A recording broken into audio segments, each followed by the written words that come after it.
नमस्कार साथियों, स्वागत है आपका अपने चैनल पर।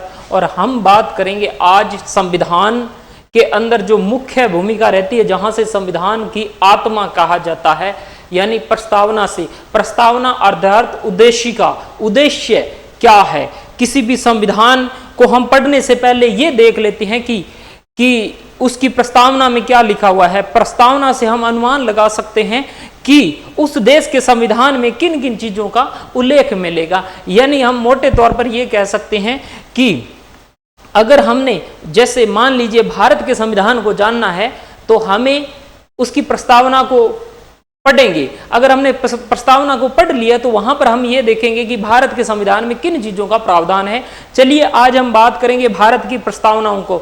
इससे पहले हमारी संविधान सभा हो चुकी है। संविधान सभा के अलावा हमने जो विभिन्न एक्ट थे वो कर लिए थे। ब्रिटिश राज हमने देख लिया था। इसके द्वारा हमने संविधान सभा पूरी टॉपिक कंप्लीट कर लिया। अगर आपने वो वीडियो नहीं देखी है तो आप प्ले लिस्ट में जाके वो वीडियो देख सकते हैं। अगर आपको ये वीडियो अच्छी लगती है तो लाइक करना, शेयर करना चैनल को और सब्सक्राइब भी करना। चलिए हम बात करते हैं संविधान की प्रस्तावना के बारे में। प्रस्तावना क्या है? किसी भी देश के अंदर प्रस्तावना या उद्देशिका की महत्वपूर्ण भूमिका होती है। हम देखते हैं भारत के संविधान की प्रस्तावना। भारत के संविधान की प्रस्तावना का उद्देश्य प्रस्ताव के द्वारा, उद्देश्य प्रस्ताव रखने वाले व्यक्ति थे पंडित नेहरू। पंडित नेहरू ने उद्देश्य प्रस्ताव रखा था। कब रखा था? 13 दिसंबर को रखा था। 13 दिसंबर 1946 को उद्देश्य प्रस्ताव रखा था। जब संविधान सभा प्रारंभ हुई थी, सभी लोगों को यह बताया गया कि हम यहां क्यों इकट्ठे हुए हैं। जब हम किसी कार्य को करते हैं तो उसके पीछे हमारे उद्देश्य होते हैं। तो संविधान सभा बनाई गई थी तो उद्देश्य प्रस्ताव रखा गया था। आपसे पेपर में यह जरूर पूछेंगे कि जो संविधान सभा में उद्देश्य प्रस्ताव रखा था वो किसने रखा था? पंडित जवाहरलाल नेहरू ने। और अगर आपसे पूछे कि उद्देश्य प्रस्ताव कब रखा था तो रखा था 13 दिसंबर 1946 को रखा था। उसमें प्रावधान पंडित नेहरू के द्वारा उद्देश्य प्रस्ताव को पढ़ा गया था और उसमें संविधान सभा में पेश किया गया, जिसमें 22 जनवरी 1947 को स्वीकार कर लिया गया था। यानी जो हमारा उद्देशिका थी, जिसे आगे चल के हम प्रस्तावना कहा, प्रम्बल कहा, उसे स्वीकार कब किया गया? दिन था 22 जनवरी का और समय था 1947 का। हमने उद्देशिका को स्वीकार 22 जनवरी 1947 को स्वीकार कर लिया गया था। जब हमारा संविधान बनकर तैयार हो गया था, यानी 26 नवंबर 1949 को हमारा संविधान बन के तैयार हो गया था, उस दिन हमने प्रस्तावना को अपने संविधान का अभिन्न अंग बना लिया था। अब आगे चल के एक वाद आएगा जिसमें यह बताया गया था कि क्या संविधान का अंग है या नहीं है। एक बार सुप्रीम कोर्ट ने यह कहा कि इस प्रस्तावना संविधान का अंग नहीं है, लेकिन केशवानंद भारती मामला 1973 के बाद में यह कहा गया था कि प्रस्तावना भी संविधान का अभिन्न अंग है। तो आज के टाइम में प्रस्तावना जो आप देखते हो वो संविधान का अभिन्न अंग है। तो अपना लिया गया था। हमारा 26 जनवरी 1950 को देश का संविधान लागू हो गया और हमने गणतंत्र दिवस के रूप में मनाना शुरू कर लिया था। चलिए हम बात करते हैं आगे क्या प्रावधान था। हम इसमें पढ़ते हैं प्रस्तावना में है क्या चीज। चलिए अपने बात करते हैं प्रस्तावना में। प्रस्तावना, भारत की प्रस्तावना में लिखा हुआ है हम भारत के लोग, पहली लाइन ही लिखी गई है। इस लाइन की गहराई को देखिए आप। हम भारत के लोग अर्थात जो शक्ति है वो जनता में निहित है। हम प्रस्तावना को पढ़ के ये अनुमान लगा सकते हैं कि भारत की अंतिम शक्ति जनता में निहित है। हम भारत के लोग, we are the people of India. हमने शब्द क्या किया? हम भारत के लोग। भारत को एक संपूर्ण प्रभुत्व संपन्न, प्रभुत्व संपन्न का मतलब होता है अपने आप में शक्तिशाली बनाने के लिए समाजवादी, पंथ निरपेक्ष, लोकतंत्रात्मक गणराज्य बनाने के लिए उसके समस्त नागरिकों को, देखिए यहां पर यह बात कही गई है, प्रभुत्व संपन्न और समाजवादी, यानी हम एक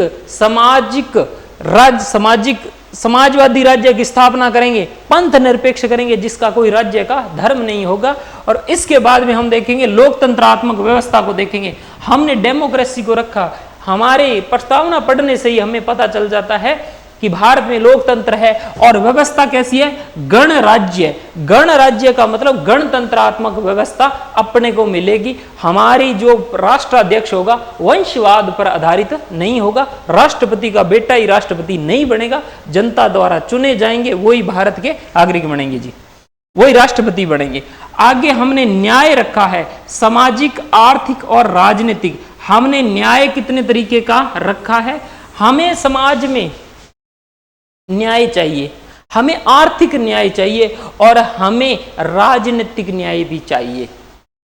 आप सीटों का बंटवारा देखते हो, SC ST को रिजर्वेशन है राजनीति के अंदर, ये राजनीतिक न्याय है। आर्थिक, जो पिछड़े हुए हैं उनको रिजर्वेशन देकर या आर्थिक सहायता EWS SC ST OBC को आरक्षण देकर आगे बढ़ाना, सामाजिक व्यवस्था, समाज का कल्याण करना, ये हमारे प्रस्तावना में दिखता है। हमने विचार, अभिव्यक्ति, विश्वास, धर्म और उपासना की स्वतंत्रता, हमने 5 तरीके की स्वतंत्रताओं का उल्लेख किया है। हम अपने भारत के नागरिकों को विचारों की, स्वतंत्र विचारों की स्वतंत्रता देते हैं, अभिव्यक्ति, बोलने का अधिकार देते हैं, विश्वास और धर्म, हम धर्म की स्वतंत्रता देते हैं, जिसकी जो इच्छा है वो मान लीजिए, कोई मनाही नहीं है। आप हिंदू बनिए, आप मुसलमान बनिए, सिख बनिए, कुछ भी बनिए, आप राम राम बोल लीजिए, आप सत्य श्री अकाल बोल लीजिए, आप जो भी मुसलमानों के आदाब बोलिए, कुछ भी बोलिए, आपको स्वतंत्रताएं हैं 5 तरीके की। ये प्रस्तावना से पता चल जाता है। आपने कभी ध्यान दिया हो, वैसे मुझे पता है बहुत कम लोग ध्यान देते हैं, हमारे जो स्कूल की किताबें थी उसके पहले पेज पे प्रस्तावना लिखी होती थी और हमने इसे कभी नहीं पढ़ा। क्यों नहीं पढ़ा? क्योंकि इसकी हमने जरूरत नहीं समझी। लेकिन वास्तविकता यह है कि इनके एक एक शब्द में भारत के संविधान की गहराई छुपी हुई है। आगे, प्रतिष्ठा और अवसर की समता, यानी हमने समानता 2 तरीके की रखी है, प्रतिष्ठा और अवसर की समानता हमने अपने संविधान में रखी है, प्राप्त करने के लिए तथा उन सब में व्यक्ति की गरिमा और राष्ट्र की एकता और अखंडता सुनिश्चित करने वाली बंधुता बढ़ाने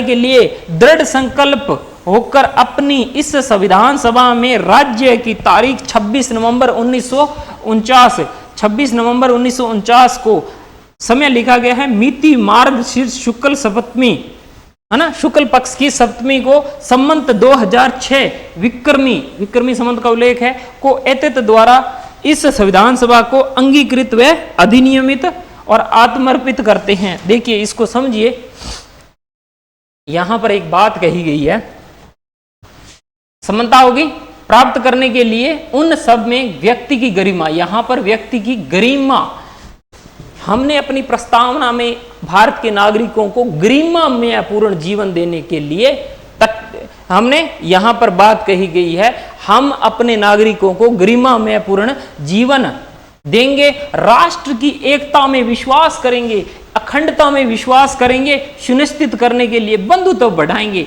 फ्रांस की क्रांति का नारा था स्वतंत्रता, समानता और भ्रातृत्व।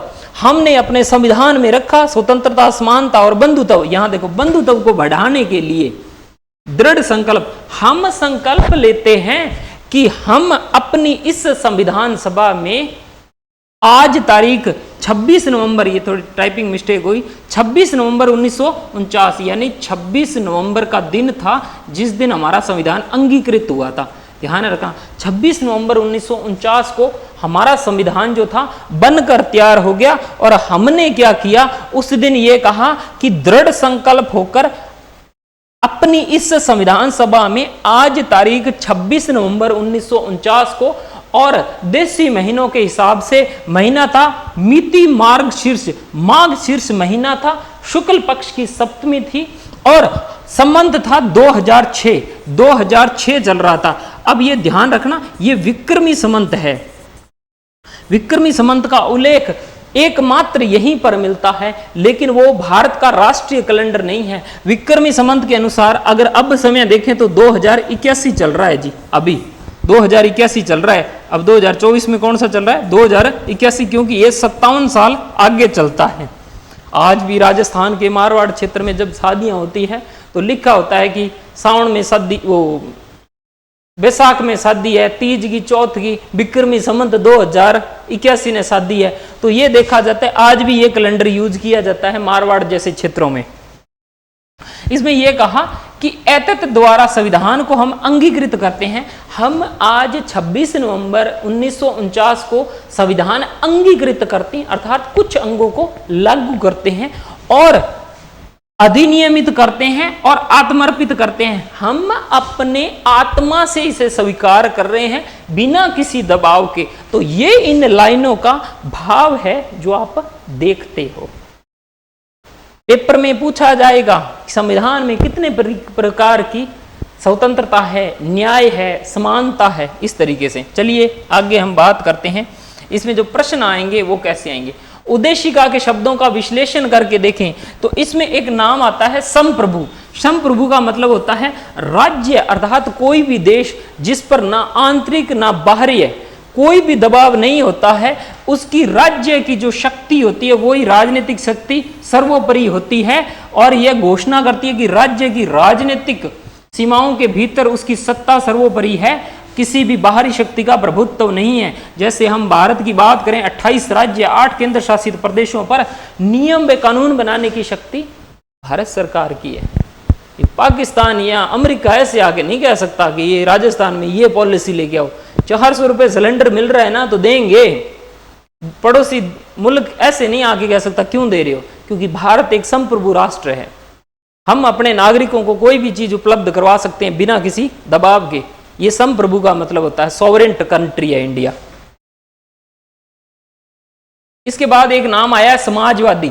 अब समाजवादी का मतलब क्या होता है, देखिए जी, समाजवादी सोशलिज्म क्या होता है। समाजवादी भारतीय समाजवाद का जो अनिवार्य रूप से लोकतांत्रिक होना चाहिए। समाजवादी का मतलब है भारतीय जो समाजवाद है अनिवार्य रूप से लोकतांत्रिक होना चाहिए। समाजवादी लक्ष्यों की प्राप्ति के लिए लोकतांत्रिक माध्यमों से होनी चाहिए। यह शब्द भारत को लोक जन कल्याणकारी बनाता है।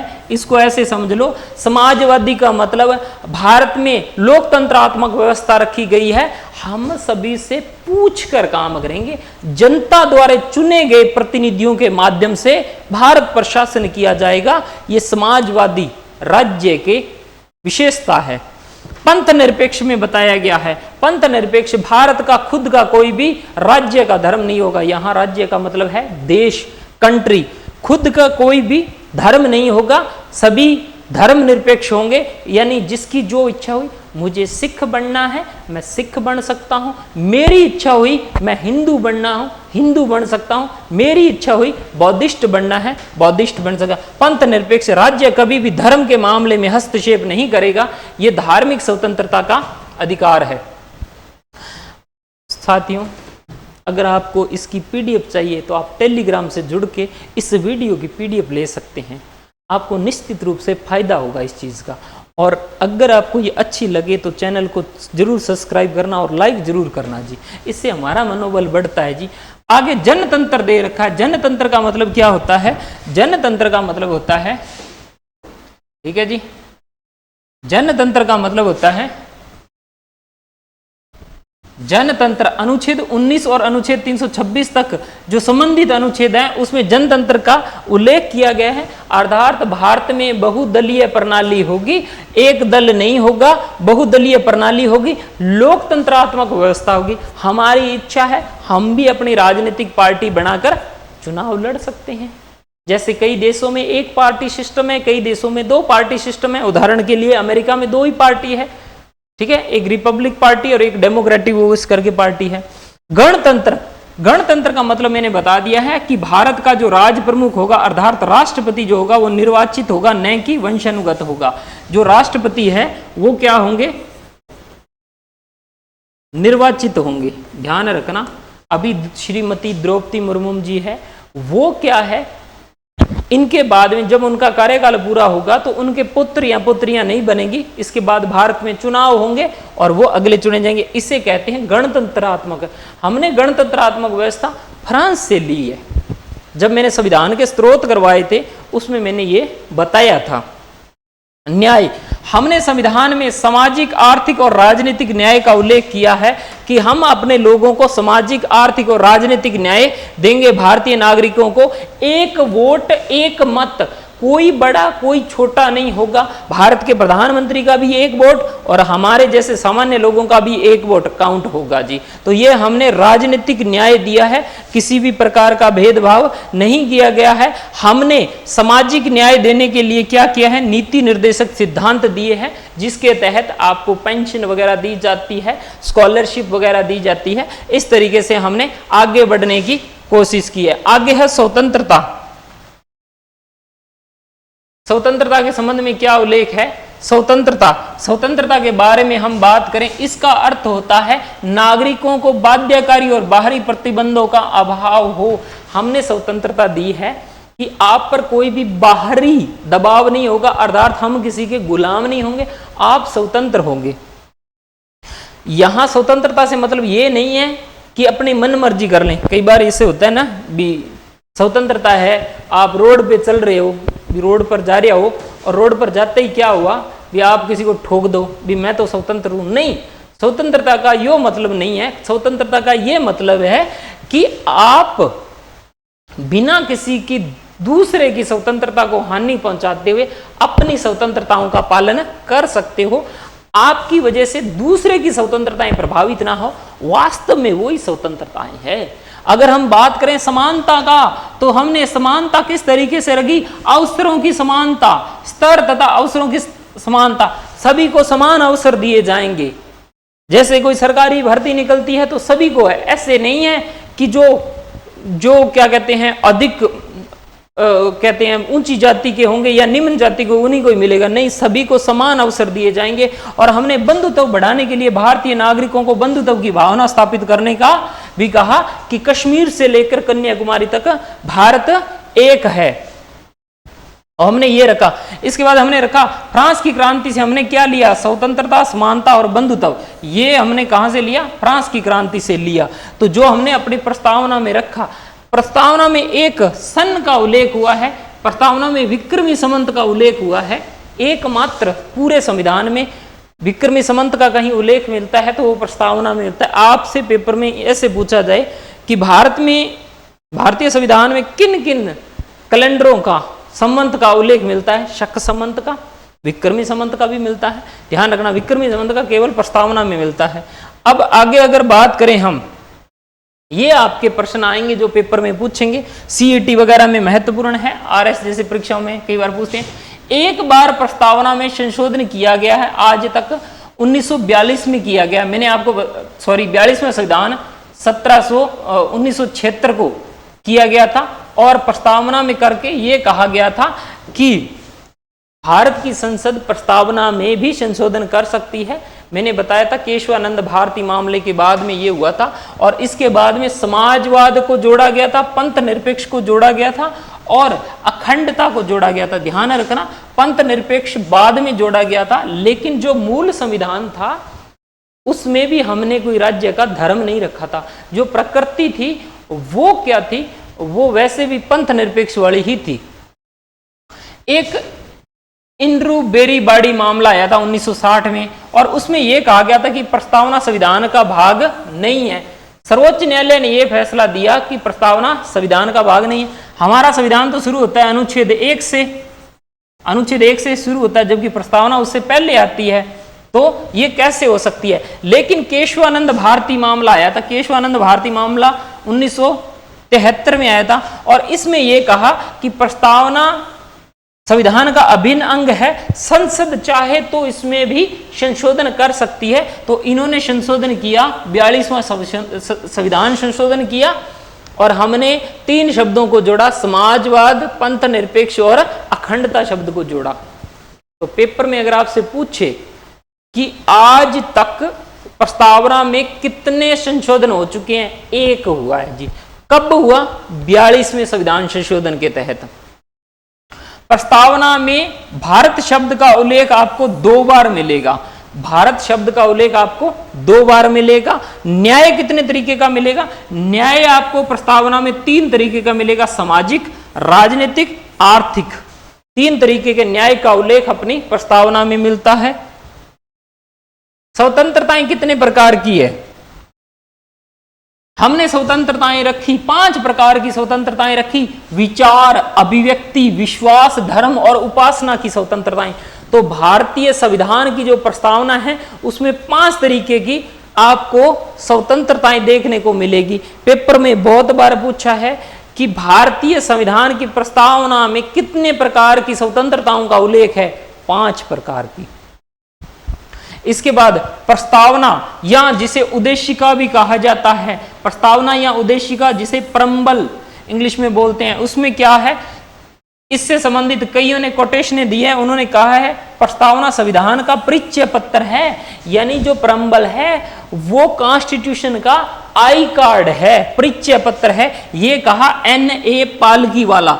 N.A. पालकीवाला ने कहा कि प्रस्तावना ये बताती है कि संविधान में क्या चीजें हैं। तो इन्होंने कहा कि प्रस्तावना संविधान का एक परिचय पत्र है। N.A. पालकीवाला, ये कोटेशन पूछते हैं तो मैंने इसको नोट करवा दी। इसके बाद में अगली है संविधान की प्रस्तावना हमारे दीर्घकालीन सपनों का एक विचार है। ये कहा कृष्णा स्वामी अय्यर। देखिए कृष्णा स्वामी जी अय्यर ने ये बात कही कि जो संविधान की प्रस्तावना है वो हमारे दीर्घकालीन आने वाले समय के जो सपने हैं उनका विचार है कि हमारा भारत का भविष्य कैसा होगा। आप देख लो पिछले 76-77 सालों से भारत का लोकतंत्र चल रहा है। हमारे भारतीयों की निष्ठा आज भी संविधान में उतनी है जितनी 1950 में थी। अगला है प्रस्तावना संविधान की कुंजी नोट है। अब प्रस्तावना को कुंजी नोट अर्थात कीबोर्ड कहा, यानी इसको जहां से जो चीज दबाएंगे वहां से उतनी ही विशेषताएं निकल के आएंगी और ये संविधान का कुंजी नोट है प्रस्तावना। अर्नेस्ट बार्कर ने ये बात कही, कुंजी नोट है ये अर्नेस्ट बार्कर ने कहा। इसके बाद नेहरू जी ने क्या कहा? प्रस्तावना संविधान की आत्मा है। जो प्रस्तावना है वो संविधान की आत्मा है। ये बात पंडित जवाहरलाल नेहरू जी ने कही, संविधान की आत्मा है। इसके बाद हम देखें प्रस्तावना संविधान की आत्मा, संविधान की कुंजी, संविधान का आभूषण, संविधान का सम्मानित भाग, ये बात गई ठाकुर भार्गव दास ने। तो अगर आपसे पूछ ले कि संविधान का आभूषण प्रस्तावना को किसने कहा? ठाकुर भार्गव दास ने। आपसे पूछ ले संविधान की आत्मा किसने कहा? ठाकुर भार्गव दास ने। नेहरू नहीं दिया हुआ हो तो ठाकुर भार्गव दास कर लेना। संविधान की कुंजी है ठाकुर भार्गव दास, ठीक है जी। संविधान का सम्मानित भाग है ठाकुर भार्गव दास। अब एक मुश्किल ये आ जाती है कि डॉक्टर अम्बेडकर ने भी संविधान की आत्मा कहा? नहीं, उन्होंने अनुच्छेद 32 को कहा, जो संवैधानिक उपचारों के संबंध में अनुच्छेद है, अनुच्छेद 32 वो था। डॉक्टर भीमराव अंबेडकर जी से यह पूछा गया था कि डॉक्टर साहब, बाबा साहब, आपने इतने अनुच्छेद लिखे तो उनमें से आपको सबसे अच्छा कौन सा लगा अनुच्छेद? तो वो कहते हैं वैसे तो सारे अनुच्छेद अच्छे हैं, लेकिन अगर व्यक्तिगत रूप से आप मेरे से पूछो तो मैं अनुच्छेद 32 जो संवैधानिक उपचारों के संबंध में उपबंध है उसको संविधान की आत्मा कहूंगा। तो अनुच्छेद 32 को डॉक्टर भीमराव अंबेडकर ने संविधान की आत्मा कहा, जबकि पंडित जवाहरलाल नेहरू ने प्रस्तावना को संविधान की आत्मा कहा। वहीं ठाकुर भार्गव दास जी ने संविधान की आत्मा भी इन्होंने कहा। यह है संविधान की प्रस्तावना। इसमें आपके संविधान में न्याय, स्वतंत्रता, इनके बारे में और जो इसके शब्दों का उल्लेख है उसको ध्यान से देख लेना। आरएस जैसी परीक्षाओं में क्या होता है, लाइनें दी होती हैं कि निम्न में से कौन सी चीजें शामिल नहीं है। अगर आपको ये वीडियो अच्छी लगे तो लाइक करना, चैनल को सब्सक्राइब करना। हम नेक्स्ट वीडियो में संविधान के भाग अगले में मिलेंगे जी। मिलते हैं नेक्स्ट वीडियो में। जय हिंद, जय भारत।